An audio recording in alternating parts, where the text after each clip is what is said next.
September 1st. Yesterday, the Maria transport arrived from the Cape with mail. A letter from young Las Casas was sent to Madame Bertrand stating that they had at length obtained permission to quit the Cape and were on the point of embarking on board of a brig for England, but were ignorant if permission to land would be granted to them, that his father was very unwell, and expressed his fears that he would fall a victim to his complaints before he arrived, as there was no medical person in the brig. He added that no letter had been received from Longwood since his father and himself had arrived at the Cape. A letter also arrived to Count Bertrand from Messrs. Baring, Brothers and Co. of London, informing him that 2 years ago the sum of £12,000 had been deposited in their hands for his use. Napoleon has been in good spirits for several days and has taken rather more exercise than formerly. On the 30th, he went to the sentry box on the left of the house, where he remained for some time looking at the progress which had been made in a new road, greatly to the surprise of the sentinel, who stood gazing at him at a distance of a few yards. In one of the Cape newspapers which I received, there was an article stating that his sister Caroline had married a certain General MacDonald. Upon this, Napoleon remarked that after the recent assassination of her husband, he did not think it possible that his sister would marry, especially in so public a manner, unless she were mad or had been forced to it with a pistol at her throat. Especially, said he, when I consider that my sister is a woman arrived at an age when her passions are no longer brûlant, on fire, that she has 4 children and is possessed of a strong masculine understanding and talent superior to the generality of her sex. However, continued Napoleon, there's no accounting for the actions of a woman. He then made some remarks upon a diatribe which had been published about him in the Courier, and observed that now scurrility and obloquy would rather serve than hurt him, that those attempts to fletcher his own character, destroy his character, would now be unavailing in consequence of the free communication of the English with France. The vast number of English, said he, who have had access to the continent will long ago have discovered and published that I am not that monster I have been described in the English and French libels. They have found out their mistake, and will blush at the idea of having been so grossly deceived. I would desire no better vindication of my character than their opinion. The time for libels against me is past. A moderate criticism upon my actions, well managed, well written, and not too highly exaggerated, would be infinitely more injurious to me than all the furious diatribes of the Quarterly Review style.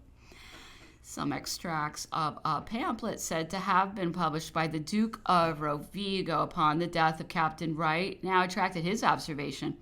If, said he, Wright was put to death, it must have been by my authority. The Duke of Rovigo mistakes in throwing out insinuations against Fouché. If he was put to death in prison, I ordered it. Fouché, if even so inclined, never would have dared to do it. He knew me too well. But the fact is that Wright killed himself, and I do not believe that he was even personally ill-treated in prison. That Fouché may have threatened him with a view of extracting discoveries is possible. Sidney Smith has acted in a manner unworthy of himself and unworthy of a man of honor in the epitaph which he wrote upon Wright, for in it he throws out insinuations, or at least leaves room to suppose that he was secretly dispatched, though he does not dare to say it openly.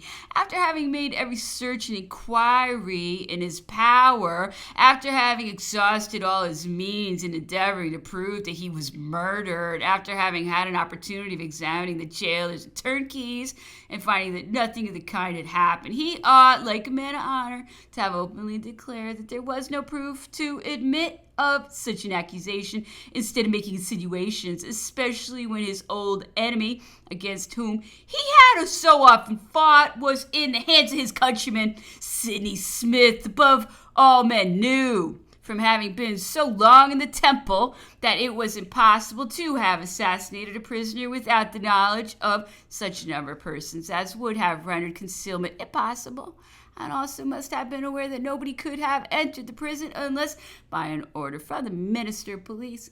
Nevertheless, added he, Sidney Smith displayed great honor in informing Kleber of the refusal of Lord Keith to consent to the Convention of El Arish. Had he delayed it for 24 hours longer, Kleber would have evacuated the forts of the Turks and would have been obliged to surrender to the English. He treated the French prisoners of war very well. Un intrigant. An intriguer. He, however, committed gross faults in not having confined himself to operations purely naval, except in the instance of Acre, where he acted perfectly right in sending men and officers to assist the Turks. He neglected cutting off communications by sea, which he might have done had he attended more closely to his squadron. By this oversight, he allowed me to escape at Acre. He caused his ships to fire broadsides at my troops at such a distance as to be harmless. Indeed, on the contrary, it rendered us essential service, as there was a scarcity of shot, and every soldier who picked up one of the English balls received 5 sous. However, notwithstanding, continued Napoleon, that Sidney Smith has ill-treated me. I should still have a pleasure in seeing him. I should like to receive Sergei Yarlai. He has certain good qualities and is an old enemy. I should like to see him. Have you ever heard, said he, that Lord Wellington was the person who first proposed to send me to St. Helena? I replied that I had heard so, but did not give the report any credit. If it be true, said he, it will reflect but little honor upon him in the eyes of posterity. Second, went to Plantation House according to Sir Hudson Lowe's direction. After acquainting him with Napoleon's state of health, I proceeded to ask him, by General Bertrand's desire, information respecting the measures necessary to be taken towards obtaining a certificate of life for Countess Bertrand and a power of attorney for the Count, and begged to know whether Mr. Brooke, the Secretary of the Council, was not the person who performed the duties of notary public. Sir Hudson replied roughly, "The Count Bertrand asked Captain Blakeney." Soon afterwards, however, he said that he would not let me return without an answer and desired me to say that there was no public notary on the island, that Mr. Brooks was not vested with power sufficient to allow him to take such a deposition, that to legalize acts they must be signed by him as chief magistrate of the island. He then asked, what motives could Count Bertrand have in wishing to perform it before Mr. Brooke? Why not have asked me as chief magistrate? I replied that one of Count Bertrand's motives was to spare Madame Bertrand the inconvenience and trouble of going 5 miles distance from Longwood in the bad weather which prevailed, especially as she was suckling an infant and in an extremely delicate state of health.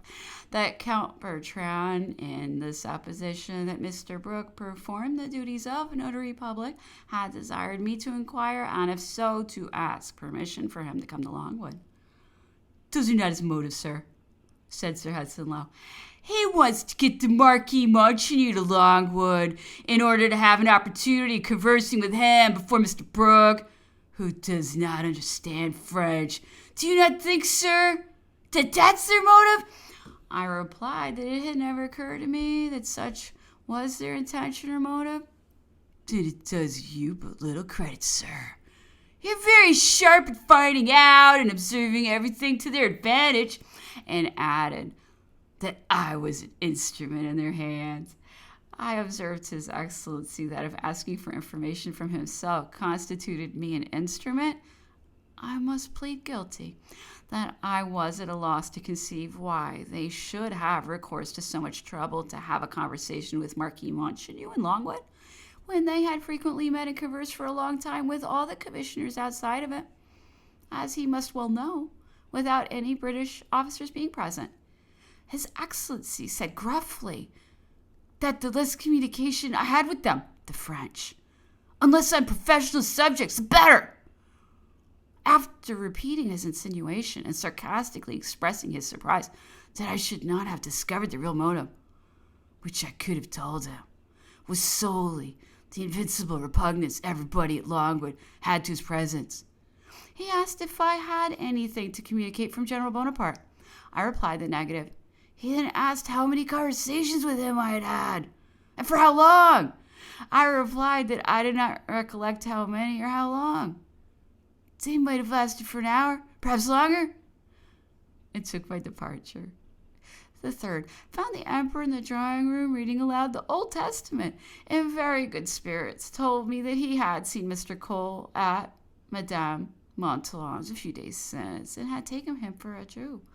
I asked Madame Montallon, said he, what Jew is that? Vraiment, il a l'air d'Isaac.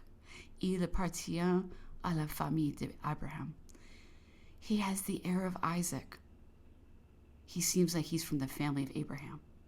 Napoleon then made some observations upon the formalities which the governor obliged Bertrand to go through in order to get the bills which Les Causes had left upon London cashed, and the examination which every little bill, account, and receipt went through.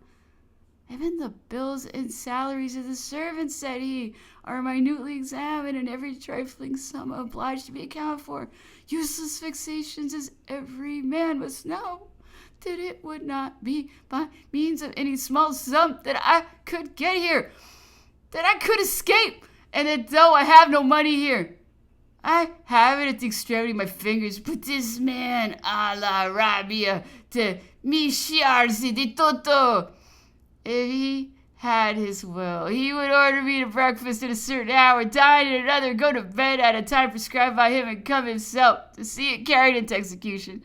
All will fail upon himself one day. He does not know what passes here will be recorded in history. And è così imbecille che non sa chieli. Ministri non hanno ma torto. He is imbecile enough not to feel that ministers are never wrong. He sent a letter to Bertrand in reply to the one written by him about the new restrictions, which convinces me more than anything he has ever done that he is un imbecile que non a senso commun. He's an imbecile with no common sense. If I had paid him for it, he could not have made a communication which would have pleased me more. There was nothing else wanting to verify and authenticate the tyranny under which I labor. Il a vu des choses atroces. He has testified to atrocious things. He says that he's the authority to rip up the cover of a book or to examine any piece of furniture in such a manner as to render it unserviceable either for ornament or utility, to search for letters. Next to his restrictions, I hold this letter precious. By his reasoning, he ought not to send up a loaf for bread, or a tray of meat, or a pair of shoes, as letters might be concealed in them, and frequently have been in the soles of the latter. What I said in ridicule of Lord Bathurst's speech, he writes in earnest to us. Nothing but the publication of that letter is wanting to convince the ministers that he's an imbecile. Ah, if I had had only to do with such as him, I should not be here. Ah, poor country that is obliged to employ such as him. If I were at the head of the government, I should estimate his service to be worth an employment of £150 a year. He then made some observations upon a project mentioned in some papers to be contemplated by ministers to lend $2 million for the use of the poor, which he pronounced to be absurd. England, to recover herself, must renew her commerce. In a few words, she must no longer be a continental power. She must proceed in her proper sphere as an insular power possessing the command of the sea. You must not continue to be all gentlemen, said he, as Lord Castlereagh wishes. You must return to your ships. You want old Lord Chatham for Prime Minister? You require able men. My opinion, that if something be not done soon, you will be obliged to act as I did in Holland, reduce the interest of the funds to 2%. So well assured and convinced am I that there will be a bankruptcy, more or less serious, that I would not place money in the English funds. This distress of yours is one of the consequences of the Holy Alliance. All the continental powers will endeavor to bridle, refrenare you, and unite against you as they have done against me when I was more powerful than all of them put together.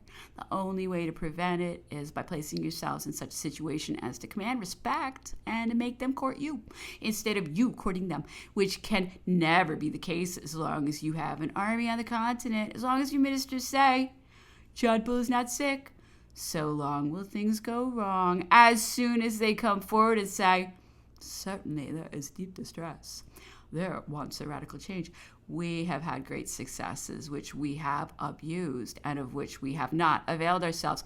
Then there will be some hope. But the manner in which they now act is like a physician telling me when I feel myself very ill and my legs swelling that there's nothing the matter with me, or like one replying to John Bull when he complains that he has nothing to eat. Oh, you have too good an appetite. You must not indulge in it.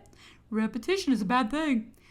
Cipriani informs me, said he, that the governor took great pains to make him comprehend that some Burgundy sent here some time back came from him. I ordered him never to bring me any more of it. I do not blush to drink the wine or eat the bread of John Bull, mais je ne veux rien prendre des mains qui me sont devenues si odieuses. But I will not accept anything from hands that are become so odious to me.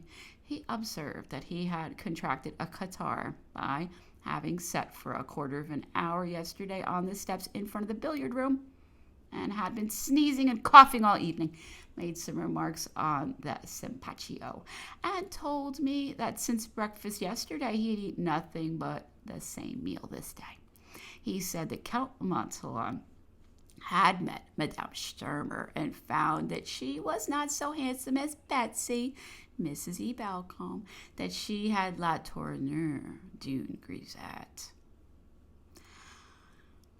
He afterwards made some observations upon Talleyrand. Talleyrand, said he, maintained to me that assassination was sometimes justifiable, or at least that it ought to be winked at and allowed to remain unpunished. He urged that such a practice was common to all revolutions or grand crises, that in revolutions there were certain faults which the tribunals ought not to notice, and added that if he had not been for la lanterne of the Constituent Assembly, the revolution would not have succeeded, that some evils ought to be tolerated because they prevented others that were greater.